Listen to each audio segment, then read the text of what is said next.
cookware is one of the best investments you can make. Not only is it gorgeous, but it's the best conductor of heat. Cookware has designed some beautiful pieces for us, and today I'm going to show you how to use it. One of my favorite things to do in copper is to sear, because you can get a really high heat and it will maintain that temperature for you. So today I'm going to sear off these gorgeous New York strip steaks and then make a quick pan sauce to go with it. So I've given my pan about 4 to 5 minutes to heat up. I just want to be able to put my hand over it and not be able to keep it there for very long. So I can feel it. It's nice and hot. Put a little bit of oil in the bottom of the pan. Look at that. You can see the smoke coming up. That's what I want.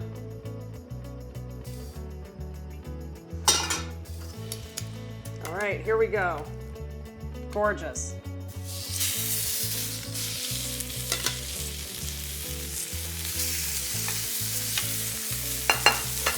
One important thing to remember when you're cooking meat is to let it come up to room temperature. So I've left my meat out for about an hour.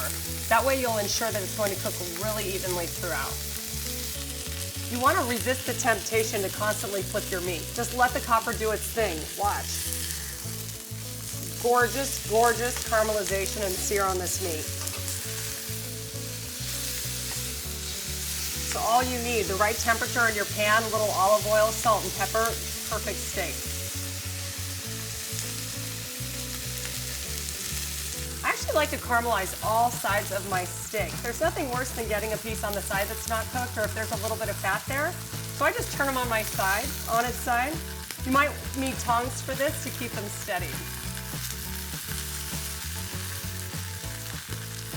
Okay, these are done. They're really well seared on every side. So I'll let them rest. Of course, anytime you're working with proteins, you want to make sure that you let it rest for at least 5 minutes, up to 10, for that carryover cooking to take effect, and also for those juices to be reabsorbed into the meat. So when you slice it, it doesn't all come out onto your counter.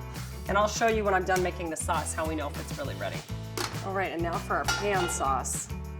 Now you could totally use the same pan I was just using to make your sauce, but because I'm doing a little bit extra with mushrooms and other things, I want a little bit more space. So we'll bring out the saucepan. This is one of my favorite shapes to actually bring to the table. It is so gorgeous, and it's oven safe as well. So anytime you're doing something in this, like grains or the sauce like I am, it would be so beautiful. So my pan's hot. Just add a little bit of butter. It's kind of hard to cook this because it smells so good already from the steak.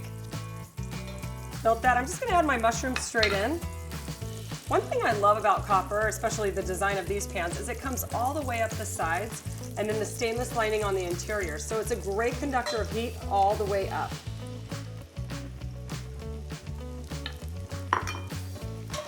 It's such a treat to cook in copper. I like to season as I go, as always. So I'm just gonna add a little bit of salt because we'll finish it with a little bit of demi-glace, which is pretty salty as well. Again, you don't need to mess with these too much. Just let the copper do its thing. Just want to get a nice sear on these mushrooms before I add the shallots.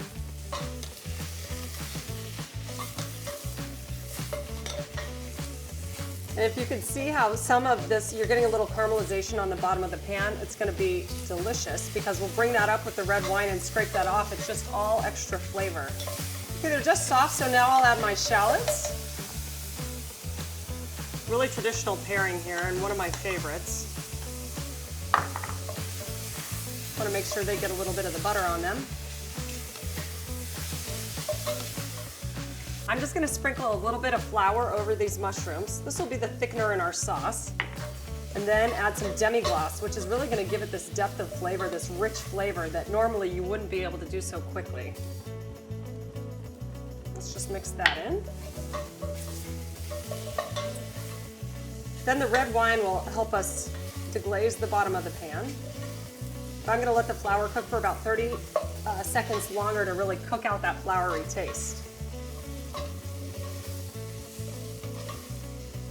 Okay, time for the wine. Look at this. You can see everything on the bottom of the pan now. Start to add this and scrape. All of that is flavor we want to capture. Oh my gosh, it smells so good, so good.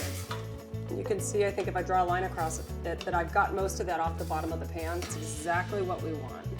So look at how gorgeous this sauce is. It's thick, it's rich, it smells amazing. Now I'm just gonna finish with a small pat of butter and some thyme. Fresh thyme leaves.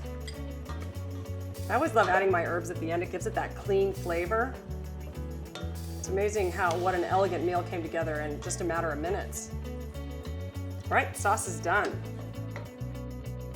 I've let my steak rest. I've sliced it. It looks perfect. So now for the finishing touches.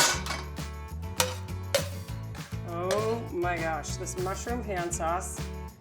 Just a little bit of that red wine and demi and shallot. Oh, incredible.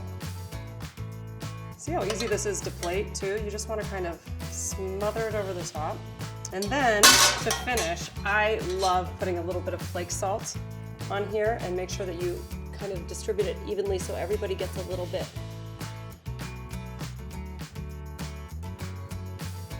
Gorgeous. And then for color, some more thyme. Our beautiful seared strip steaks with this red wine and mushroom sauce.